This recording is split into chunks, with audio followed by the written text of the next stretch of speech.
Now we move on to the next thing, which is respiratory system. And as we're talking about respiratory system, we have to look at the various type of epithelia at different levels. And we have taken a sagittal section of head and neck region now. Sagittal section, but seen from a lateral view. So respiratory tube and gut tube are developing together. Let us discuss them together and boundaries between the two. See, this is palate and it is a boundary line between upper respiratory tube and lower the gut tube. Palate will have double surface, double epithelium. If it is upper surface, then it will be respiratory epithelium. If it is lower surface, then it will be the gut epithelium. You know what is the hard palate lined by in the oral region? Stratified squamous epithelium. Keratinized, para-keratinized, if you remember. And what will be the upper surface of palate lined by, which is actually floor of nasal cavity? That will be respiratory epithelium. There you will have respiratory epithelium, but here you will have the oral epithelium. Similarly, if you are talking about epiglottis, it has double surface, double epithelium. What about the oral surface of the epiglottis? There will be oral epithelium, which is stratified squamous epithelium. And what about the laryngeal surface? This is larynx, laryngeal surface. There will have respiratory epithelium. We'll magnify epiglottis, the lid over larynx, and discuss the details then. Now, as you are talking about the nasal vestibule, do you remember the nasal vestibule entry point of nose? Prone to aberration, and the vocal cord prone to aberration. Now, vocal cords in the larynx prone to aberration and nasal vestibule prone to aberration. What kind of epithelium? Respiratory epithelium there? No. You need stratified squamous epithelium here and here. Some books would say that even the adenoids, which is, the tonsils in the pharynx, adenoids are also lined by respiratory epithelium, and that is correct. This is actually nasopharynx and it is lined by respiratory epithelium. Adenoids are also lined by respiratory epithelium. We want to make this diagram now. And you are talking about two tubes developing together. Which two tubes develop together? Actually, respiratory tube develop from the gut tube, isn't it? And how do you separate them? Here I have something which is called as palate. What is palate separating? The upper nasal cavity from the lower oral cavity. So if you are telling that upper is the nasal cavity and lower is the oral cavity, they are separated by the palate. And how are you separating the larynx from the pharynx? If you want to separate larynx, which is more anterior, pharynx, which is more posterior, then you have a lid over the larynx. And what is that lid over the larynx is called? That lid which is over the larynx is called epiglottis. That is epiglottis. So this is epiglottis, which is the lid over the larynx. Shut the larynx away from the pharynx. But it will have double surface and double epithelium, just like the palate will have double surface and double epithelium. You see, when the air is coming, wherever the air is passing, that area is all respiratory epithelium, with few exceptions. Wherever the air is passing, all of that is respiratory epithelium, except some places. Like which places you don't have respiratory epithelium? Wherever there is a chance of aberrations, like this is nasal vestibule, opening of the nose. So number one, nasal vestibule. Number two, I have this vocal cords. This is number two. So you're telling nasal vestibule is the opening of the nose, number one, prone to aberration. And number two, it is vocal cord, prone to aberration, because fast moving air, coughing and sneezing, they are prone to aberration, must have different epithelium. What is that epithelium? that is the stratified squamous epithelium, and which is present in the oral cavity also. And since it is present in the oral cavity also, it is also going to line oral surface of epiglottis. The example number 3. So oral part of epiglottis is the example number 3, where we have got the stratified squamous epithelium. Yes, stratified squamous epithelium is in the oral cavity, so of course it will line the oral part of epiglottis also. Then what about the laryngeal surface? Laryngeal surface, of course, it will have respiratory epithelium. And what is respiratory epithelium? It is pseudo and stratified and ciliated and columnar epithelium, if you remember. Is present also on the adenoids. Where are the adenoids present? On the nasopharynx, behind the nose, nasopharynx. So telling that adenoids are in the nasopharynx, behind the nasal cavity, are also lined by respiratory epithelium, which is pseudo-stratified ciliated columnar epithelium. Yes. And which is missing from? It is missing from nasal vestibule, missing from the oral part of the epiglottis, and missing from the vocal cord, because this 1, 2, 3 are lined by stratified squamous epithelium in the oral cavity. Now, once you have all that orientation, there is a question on neuroepithelium, and neuroepithelium is present at the roof of nasal cavity. This neuroepithelium, which is at the roof of nasal cavity, is the olfactory epithelium. So, olfactory epithelium for smell pathway, which is at the roof of nasal cavity. The neuroepithelium, which is at the roof of nasal cavity, is olfactory epithelium for smell pathway. That is also one of the question on neuroepithelium. Anyways, we are moving further to discuss more details of respiratory tube. And as you are doing so, let us magnify the epiglottis. And when you magnify the epiglottis, let us see what are the different type of epithelia in histological pictures. You know, the examiners give you histological slides, so you have to be capable of identifying them in the computer given to you. You know, computer based test, CBT. So this is epiglottis, and epiglottis has double surface, double epithelium. If you are talking about oral surface, it is stratified squamous epithelium, just like oral cavity. And if it is laryngeal surface, then it will be pseudo-stratified ciliated columnar epithelium, just like respiratory tube. Can you tell me which kind of cartilage is there in the epiglottis? Yes, elastic cartilage. Elastic cartilage in the epiglottis. And as you are moving further, this is respiratory epithelium. Actually, respiratory epithelium you have to identify by the fact that it is ciliated to move the mucus, and which is secreted by goblet cell. Goblet cells secrete the mucus, and there are columnar cells. So columnar cells with cilia to move the mucus secreted by these goblet cells. These goblet cells, they have foamy appearance. Why they will have foamy appearance? Because of mucus.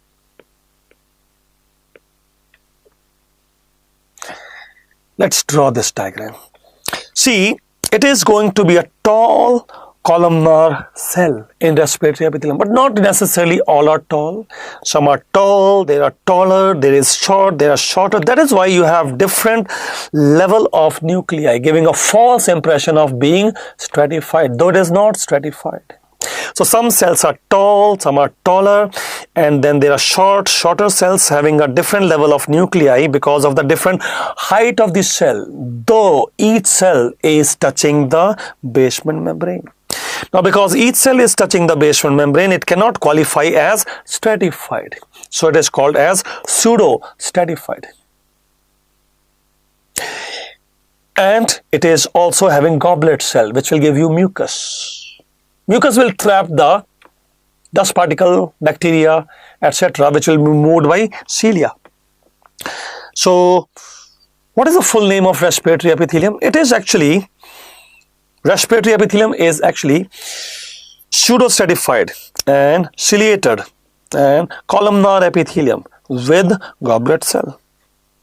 It is pseudostratified and ciliated and columnar epithelium with goblet cells, giving the mucus. Where do you see that? In the laryngeal part of epiglottis, and in the larynx, and in the trachea, bronchus, respiratory tube, actually. Now, as we talk about larynx having respiratory epithelium, do you have respiratory epithelium in all places of larynx? Not the vocal cord. See, this is the diagram which we have been talking about. Let us magnify vocal cord area in the larynx. And what you observe is, this is larynx, magnified view. This is the area of vocal cords, and vocal cords are not lined by respiratory epithelium. They are lined by stratified squamous epithelium prone to abrasion, fast moving air, you remember. Otherwise, if you look at larynx, maybe this area or that area or this area or this area, whatever area, all the larynx is lined by respiratory epithelium, except this vocal cords area, which is stratified squamous. Do you remember which kind of cartilage you have in the larynx? Mostly hyaline. And how do you know it is hyaline? Because I see that there is bunch of chondrocyte. Actually, these are bunches of chondrocyte, bunches of chondrocyte, bunches of chondrocytes. And hyalos. What is hyalos? Glassy appearance, glassy appearance. So this is hyaline cartilage of larynx. Yes, hyaline cartilage of larynx. You must train your eyes to identify structures. This is hyaline cartilage. Okay. Hyaline cartilage in the respiratory tube will extend till what level? Do you remember? We have discussed that earlier in the beginning of the session of histology section. What is your answer? Till the bronchus level, because at the level of bronchioles there is more of smooth muscles required for bronchoconstriction.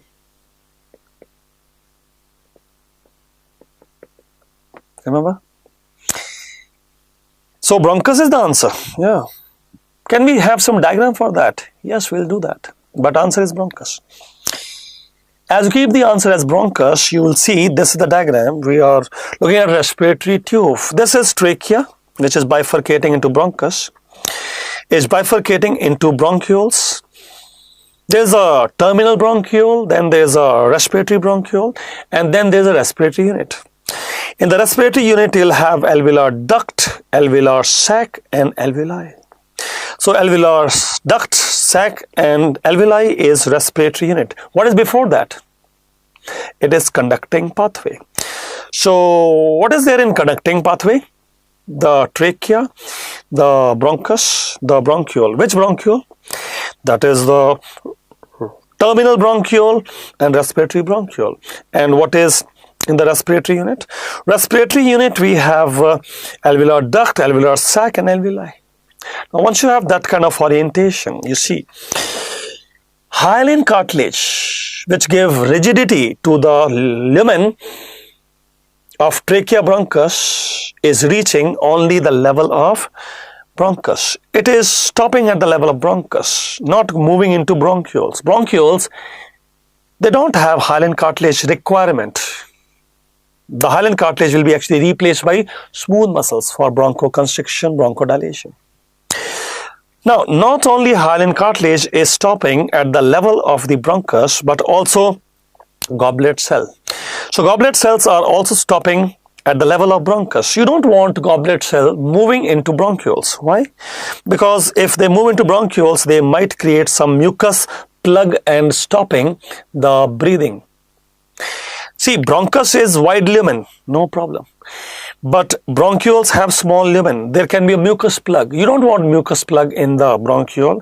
So you don't want mucus to be secreted by goblet cell. Goblet cell are stopping at the level of bronchus only. And what kind of epithelium did you say in the trachea, larynx? Larynx or trachea, it is respiratory epithelium, pseudostratified ciliated columnar. And what will happen to that in the respiratory bronchiole? It becomes cuboidal epithelium. And what will happen at the level of the alveolar sac? It becomes squamous, simple squamous for the respiratory exchange. You need a simple squamous epithelium for respiratory gas exchange. It must be a thin type 1 pneumocyte. Thin type 1 pneumocyte. Remember that epithelium was columnar at the beginning, like larynx, trachea, bronchus. But at the level of respiratory bronchiole, it has become cuboidal. At the level of alveoli, it has become squamous.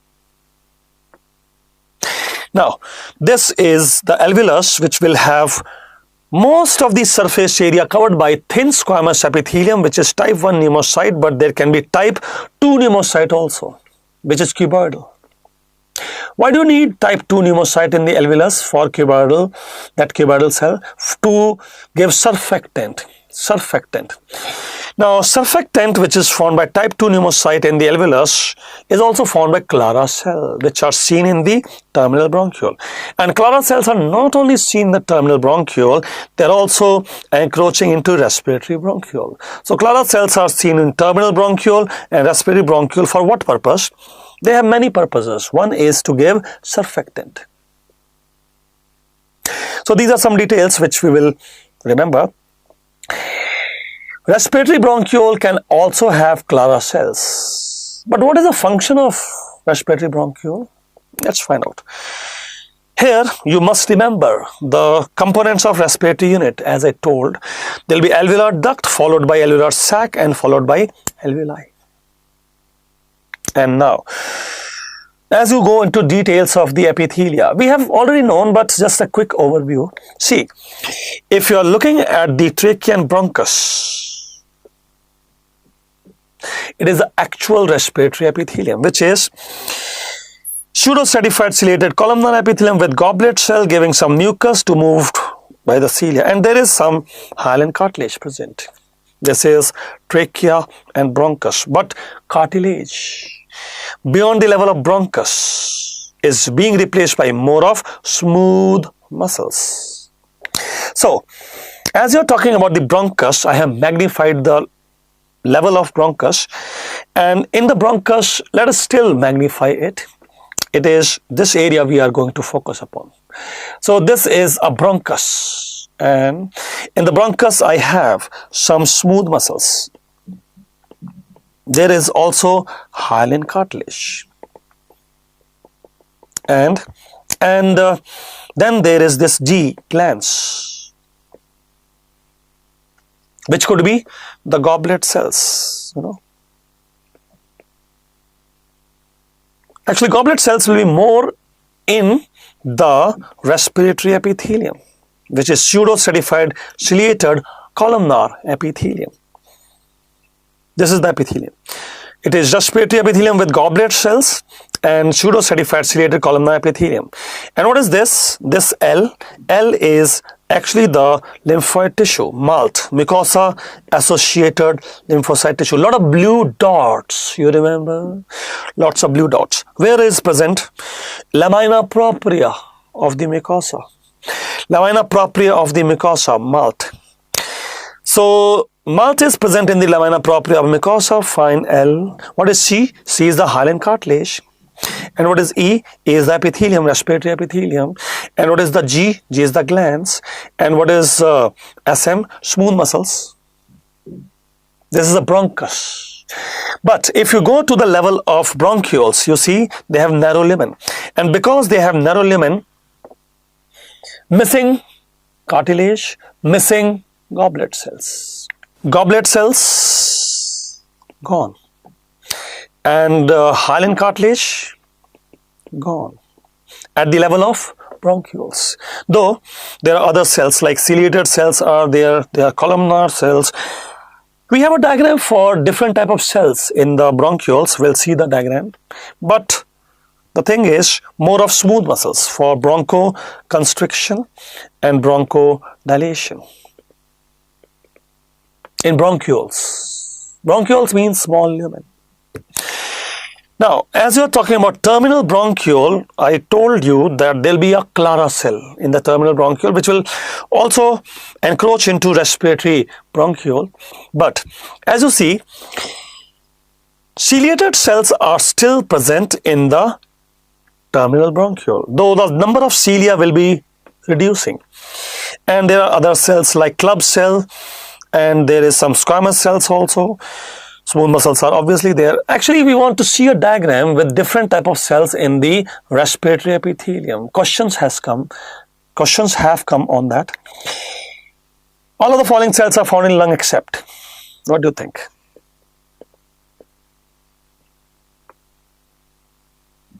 You know the answer. Tell me. Where did you see the Langerhans cell? The antigen presenting cell? In the skin, and carrying the antigen towards the lymph nodes. So,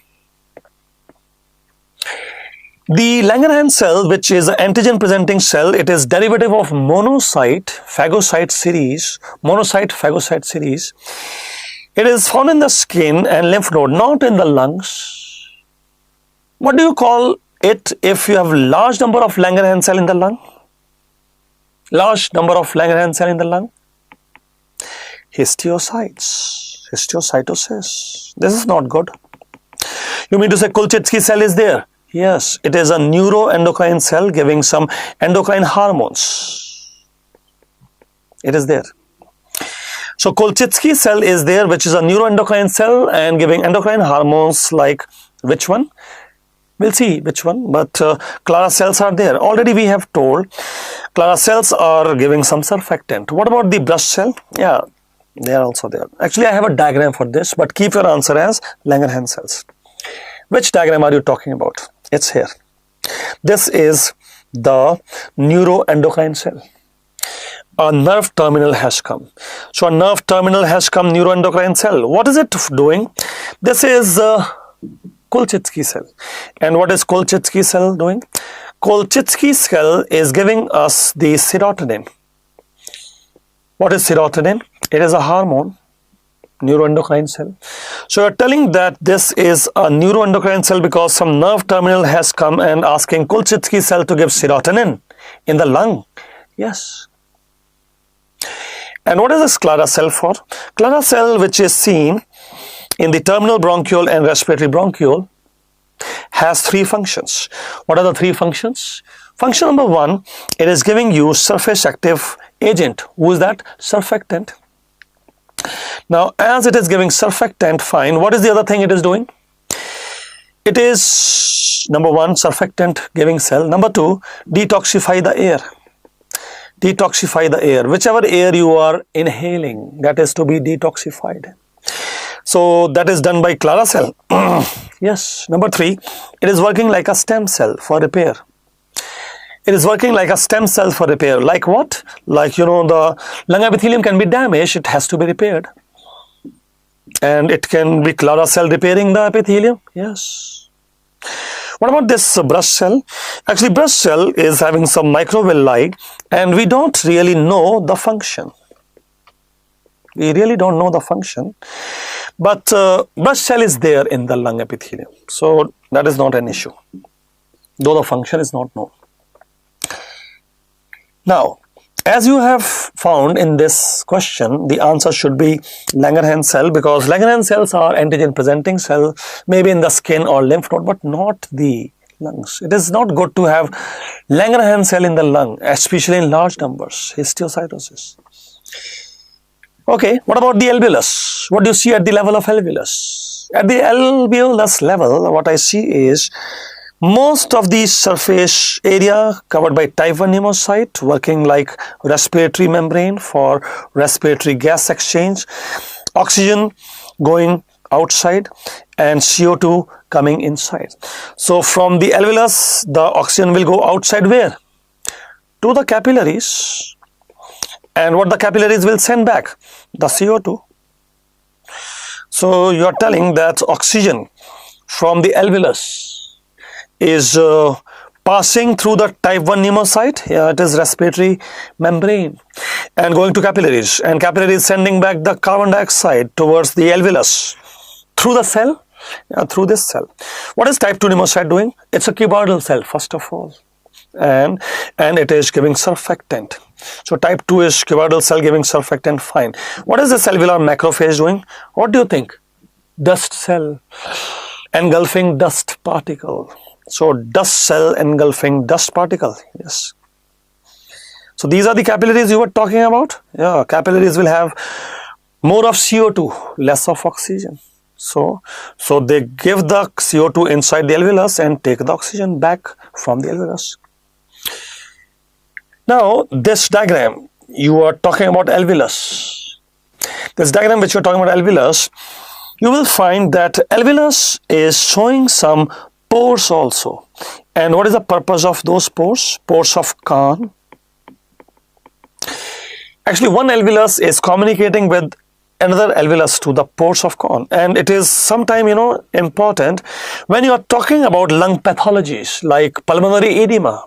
If there is pulmonary edema, one alveolus is involved, the other will also be involved, passing fluid through the alveolar pores of Kahn. And what is this cell here? That is the type 2 pneumocyte, cuboidal, surfactant secreting. Otherwise, most of the epithelium is squamous epithelium, which is type 1 pneumocyte in the alveolus. Now, once you have described the structure of alveolus also,